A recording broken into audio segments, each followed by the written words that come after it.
Move the subject on a little bit. I was very taken with all these visits to Israel. You know, part of me is wondering, why are all the prime ministers and presidents going there?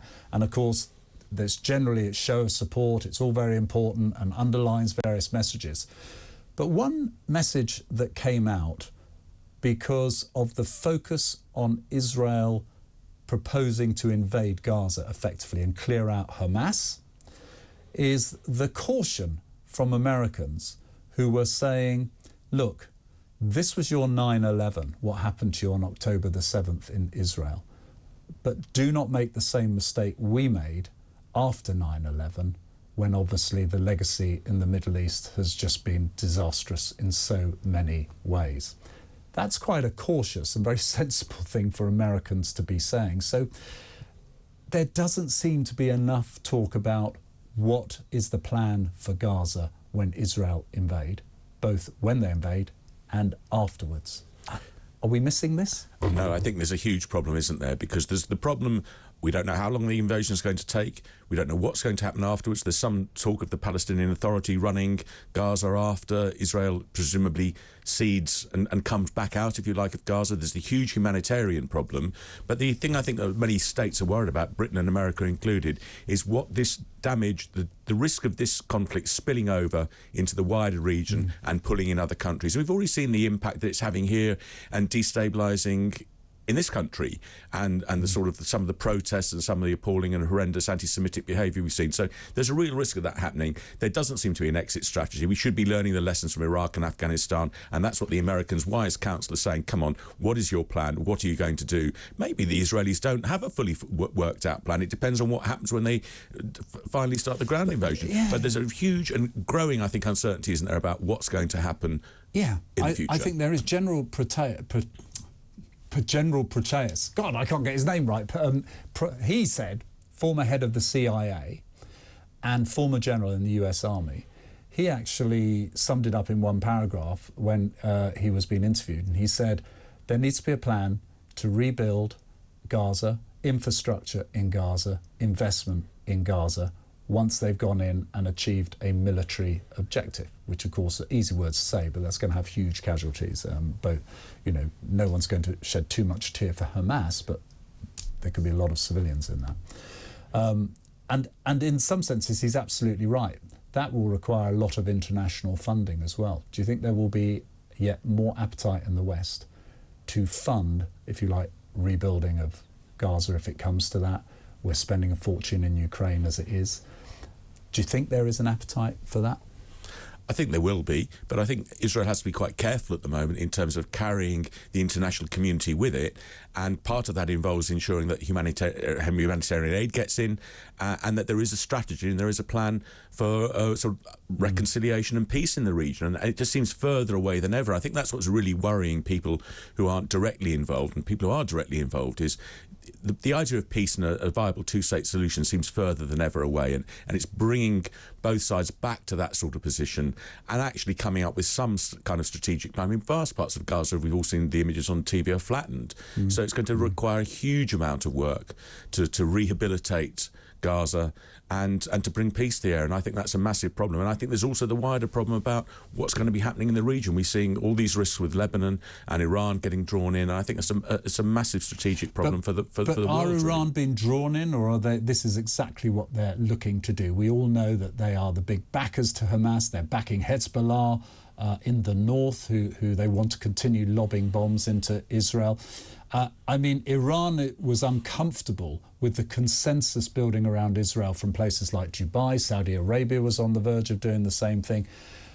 I mean, it's an odd ambition, but Hamas and Iran seem to have achieved their ambition of setting back the two-state solution. Well, exactly as you said, it seems further away than before.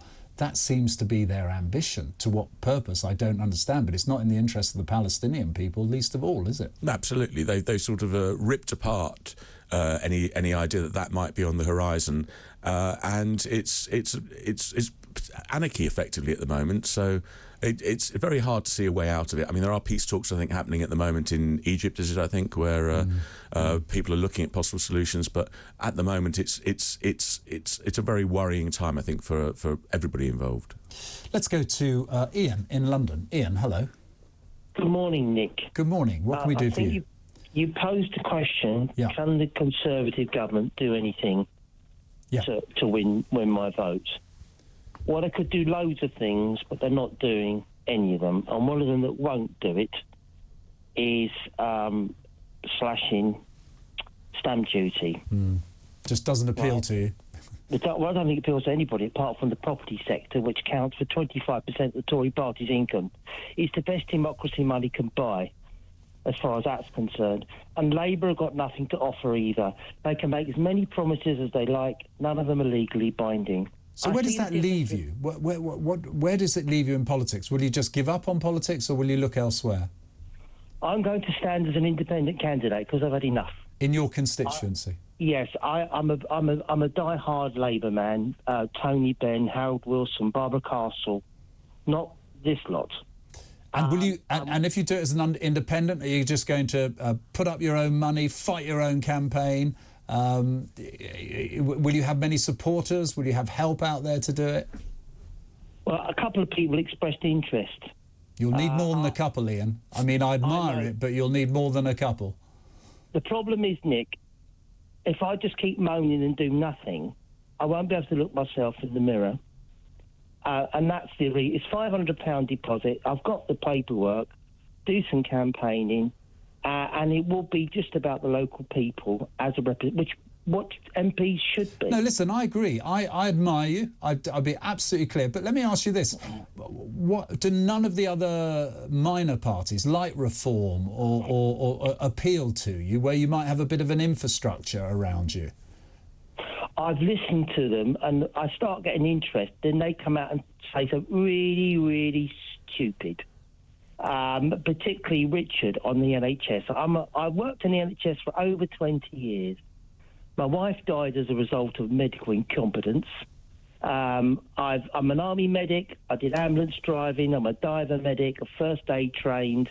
And he came out. I was listening to him, and then he said something. I thought, oh no. So no, Nick, no, none of them. Ian, nicely put. I wish you well. I mean, I love democracy, and you are a great example of when I say to people, come on, if you want to put up, go and do it. Ian's going to do it. I mean, independents struggle, don't they, Vincent? They do struggle, but hats off to him, really. I mean, people talk about politics, but if you really want to make a difference, then get involved. So if he finds a good local issue, people often stand on single issues in particular seats. Very, very hard to win a seat, perhaps at a national level, but you can often win a seat as a local council if you campaign on the right issues. And you can influence in things in your area. By the way, councils have more councillors who in executive, in the cabinets, right, effectively, they have more power than an MP. They spend more money as well. Judy in Norfolk, a bit cross with me, and I don't really, I do want to press this point because I think it's important and I don't accept the charge being made. Judy's saying, look, Nick, stop trying to influence people with how they vote. We should vote for the party we want to succeed and stop thinking about the main two parties, both of them are pretty dire. I shall vote for the Reform Party, and I hope many others do the same. And Judy, I don't think what I'm doing is necessarily about influencing how you're going to vote, because quite honestly, you couldn't have political critique at all. I don't think you've sent a message into me ever saying, stop doing down the Tories and criticising their policies, or stop doing down Keir Starmer. You're influencing the way we vote. If I'm pointing out what I think are shortcomings about the Reform Party, Judy, I think that's legitimate, just as it is for me to criticise my own former party, the Conservatives, and so forth. What is wrong with that? That's what debate is about. And I respect the fact you should vote for yourself. I'd always say to everyone, think very carefully about how you're going to vote, and vote as your instincts tell you to do. So we can agree to disagree, but I hope you won't hold it against me. Listen, we just got good time. Take one more call. Charlie, hello. Hello, Nick. Thanks for having me on. Pleasure. Yeah, I wanted to talk about Israel. Yes.